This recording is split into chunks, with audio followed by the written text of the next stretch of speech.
Ay, Miss Joy Vlog, grabe nakaka-stress ngayong araw na to, no? Ay, no, alam mo ba, pati ako stress din ngayon. Lalo na yung sa NCAP na yan, grabe. Ay, oo, Ang Diyos ko, hassle. sinabi mo pa, no? Kaya lang, parang gusto ko mag-release ng stress, kaya lang, pag nakikita ko tong Total Gas Station, parang lalo akong nai-stress. Ay, nako, lahat tayo na-stress ka. Kasi ang mamahal ng gasolina ngayon. Totoo, mahal ng gasolina, tapos yung sa NCAP.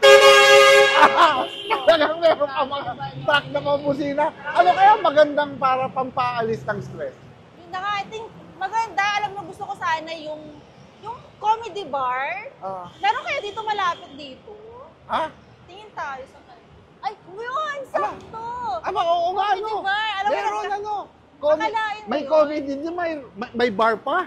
Di ba? Dalawa, 2 in 1. Comedy mukhang na, bar maganda pa. to Oo. Try kaya natin dyan. No? Subukan natin dyan. Feeling ko talagang mag-enjoy tayo dyan. Makakawala yung mga stress natin. So, pangalan pa lang kasi mukhang good vibes Gaganda ang vibes natin. gaganda No? ang vibes Titingnan natin natin. kung gaganda ang So, vibes natin dito, Miss Joy. Tara? Subukan natin.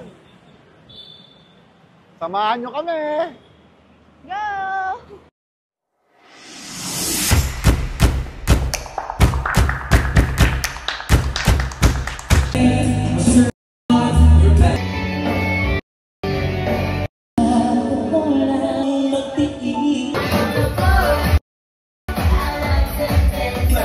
Attorney ka. Ay, naku! Ay, grabe! Talagang nakaka-enjoy, no? At saka ang host, pag nag-enjoy ka ba sa kakakanta, talagang ang galing mo pala kumanta, Miss Joy Vlog. Siyempre na mag-enjoy talaga ako. Nga pala, no? Open pala to ng Sunday to Saturday, 6 p.m. to 3 a.m.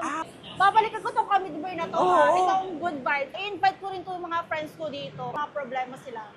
Sama ko sila. Mawawala. Mawawala. No?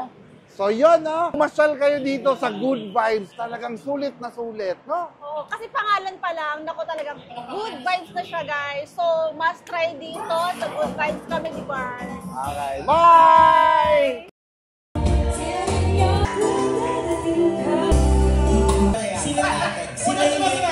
Sila ang member na paluwagan na hindi sumusweldo kasi ang luwag-luwag mo.